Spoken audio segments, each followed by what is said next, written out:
Right. This is about fucking forgiving and releasing and getting rid of the shit. So I have to keep doing it, really. But I have to keep telling myself that despite being so misunderstood, I fucking promise you, anyone would be feeling the same. Anyone would be feeling the same. Like, um,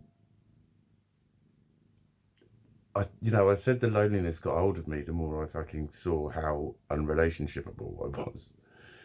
But anyone would, like in a very, very complex way, which I won't do, but he'd drawn lots of different kind of psychological sort of constructs of, certain personality sort of styles and types. And, when that person perceives this, they perceive it as that, and it means this. And it's like he ping ponged things around to explain myself to me in very sort of technical terms.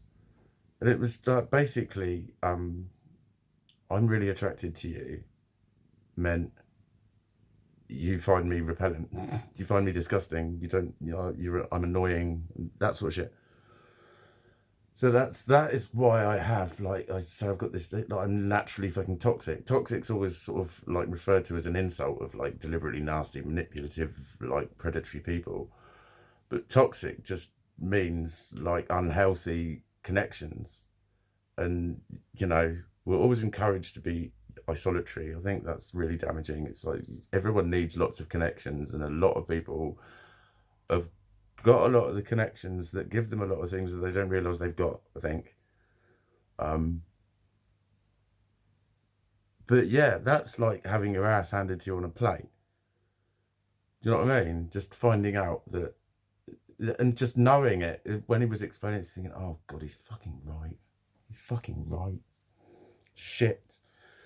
Because he's also talking about the power of schemas and how when you're in schema mode, you can't. That's at the point where it overflows. And he was one of the first people to sort of just accept that when those like thoughts, they're not thoughts, they're feelings. When they happen to you, and that's real. That's how I experience it. I don't think them. I don't generate them. They happen, and they are like sort of pre-programmed responses to things because I'm poison paradigm. Basically, that's what it is. My ways of understanding the world and interpreting information give me skewed results effectively. And like when you see it in an area like that, who wouldn't feel fucking lonely? You think, mate, I'm fucked. I can't love properly. Love's almost toxic to me. It's like almost unhealthy.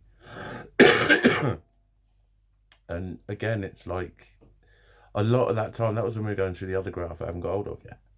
But a lot of those things were hugely amount of forgiving myself and thinking, see, you were right. For all those people who have been insisting for years that this is what's really going on and you can just do this. No, they were wrong and you were right. You just couldn't explain it to them. And then I had it explained to me. But then I just actually thought, that's when I started to think, how am I going to be an employee, a dad, a partner, a friend, a companion, whatever. It's so fucking bleak.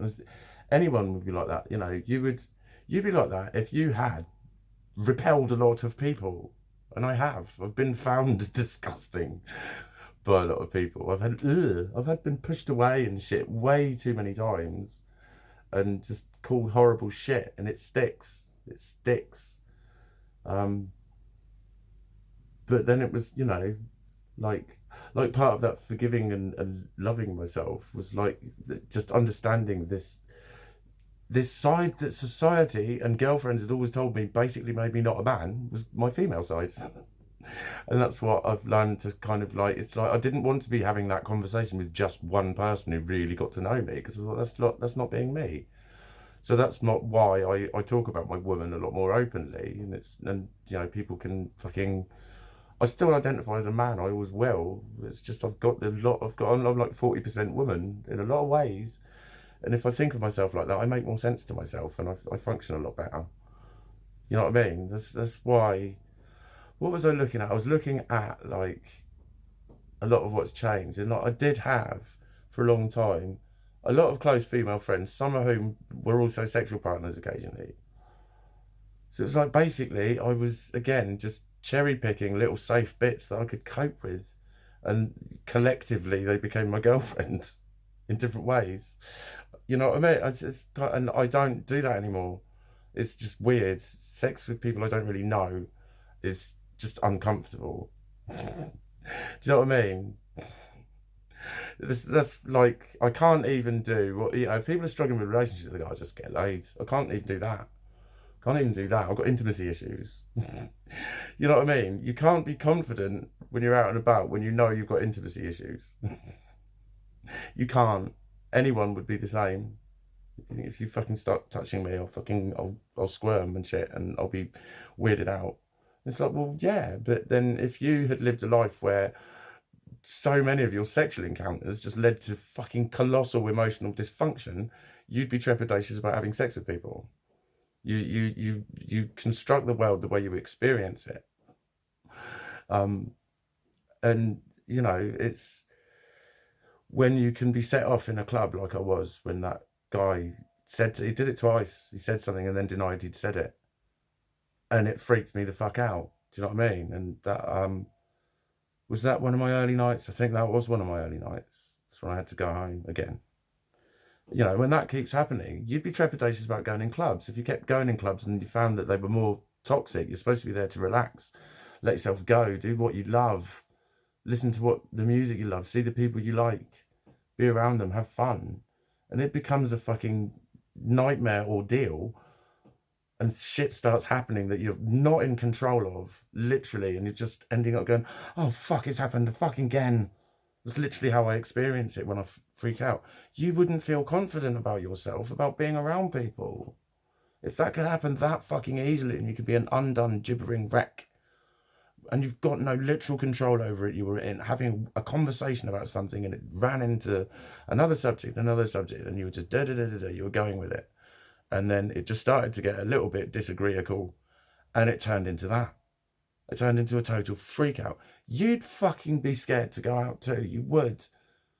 This is why, like, I really start insisting sometimes that a lot of people aren't going through and I know other people are. That's why I'm making these videos, because I know a lot of people are suffering like me. But I also know there are people suffering like me who have a fucking partner and have children and have, you know, much more proximal close friends that they see regularly. And, you know, I don't have, there's a lot that's access denied, and it's never from my friends, and never am I blaming my friends for any of this. I have a true knowledge of a lot of people that care a lot about me. I fucking do. But I'm always told that I think that they don't, and that's you know, and if that kept happening to you, when every time you tried to talk about something that was bothering you, people started basically talking about something else. Basically start saying, hang on, does this mean this? And again, I'm like, I'm schizoid. I can only communicate directly. I can't say one thing and mean another, but I'm always told that I'm meaning another thing when I say something. But then I have trouble figuring out what you mean. I don't know if you love me or hate me, a lot of you. I don't know if you're tolerating me or if you find me amusing. But what I do know is I see that you speak to me differently. I just do. I just do. While I'm talking to you, you're the person that you are, and then someone else comes along and your face changes and you're different and you're more relaxed. A lot of you are, not everyone. I'm not saying that. But it's just another underlinement of my, I'm difficult to understand, I'm difficult to fit in with, I'm difficult to be around. And if that just kept happening to you in very real ways that you weren't creating, you would be the same. You would be scared to get to know people. It's you know, I'm a damaged human, but I'm still a fucking human. And you would be this weirded out by shit if you'd been through this much weird shit. Like, what I've been through isn't like one of those colossally horrible, oh my God things. But in a lot of ways, it's had that impact. It's just had a really, it's been so fucking bizarre. It's just been so fucking, what the fuck is this? And it's the level of bizarre, what the fuck is this, that's caused the damage. Normally it's the level of like emotional trauma that causes the damage. And I think that's a lot of the time when people say I'm worrying about nothing, is they think, oh, what about people with real problems? And it's like, yeah, I'm not saying that I've got worse problems. It's just my ability to cope with them. And that's the fundamentals of it. That's why I am more significantly fucking damaged. And you know what? A lot of the fears I'm going through when I'm walking around, if I try and describe that to someone, they're saying, "Well, why are you thinking about that?" And that just instantly shows me that they don't understand what I'm going through. Just literally that response. That response isn't one that makes it real. It's one that questions it. And it's like I'm questioning everything because nothing seems fucking real. Nothing seems fucking real. I don't know what's real. I used to, you know, I had to rely on my gut instinct. I communicated more with it, and I've learned why now, because I can only basically communicate one-to-one. That's my limit. And that's why people feel I'm pulling them away from conversations. That's why people feel I'm focusing in too much and I'm too hectic. But again, for me, it's like, you know, no window, no window. Ah, there's a window. And the rest of the time I'm in a fucking corridor with people looking in the windows going, what's wrong with him? This is exactly the same as all the rest of us. What's wrong with him? I'm like, all of my windows are foggy and closed. And there's some special windows I can open. And a lot of windows that just say not allowed. Or other windows I open up and it's like, I better close that one for now. And that's the relationship window. So then if you had that much of a knowledge of this fucking total relationshipical incompatibility, despite the fact that you're very lovable and lovely and yummity, you know, it's just, I'm another one of my walking contradictions. In a lot of ways, I'm very go out with a ball. I know that. But in so many ways, I'm just not. You'd fucking be dying to be in a relationship too. But there's a paradox. A lot of what people might think that would heal me from a relationship, it's like I'd get worse. I'd get worse than I am now if I was in a relationship. Definitely for the first part. So it's like I can only ever have a relationship with someone that is aware of that and isn't trying to tell me that I'm just, oh, don't be silly, don't predict the worst. It could be different. Just try anyway. It's like, you know, I've been doing that for years. I've been doing that for years, and not a single person has ever wanted to live with me. I've had, you know, I'll go out with a ball. The only reason I know that is because I've had quite a lot of girlfriends. Not recently, but like I always used to have a lot of female interest around me. Here and there, I'm like, I'm no fucking Mr. Playboy. I'm not trying to big myself up. But I did alright. Few people used to tell me I was a bit of a fucking player and shit like that. So you're a right fucking womanizer. But I used to know it's just because I'm fucking dysfunctional in relationships and this is all I can get. But I can't even do that anymore because it weirds me out and it's like, it's not healthy. It's not healthy. I made a decision to stop doing fuck buddying and unattached sex. I was thinking all I'm doing is telling the universe that that's what I deserve. That's all I'm worth. If I keep accepting it, then I'm saying that's okay for it to keep happening. So I need to cut it out of my life. So it's like, you would be fucking sexually frustrated and lonely too. You'd be fucked up too. You would be precisely this fucked up if the shit that was happening to you in the way it's happening to me was happening, to the level it's happening, and affecting you in the way it is, where you're not able to fucking make meals and eat and keep yourself just basically clean and tidy and complete.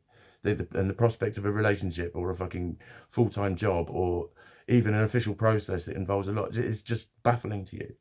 You'd be fucking bewildered too. You would be precisely this fucked up and know that the world thinks you haven't really got any reason to. And you'd understand why. You'd look at the world and think, yeah, I can see why they think I'm just making a meal of it. But here I am making a meal of it. And I haven't had another meal yet, but I'm going to. And I'm going to shut up.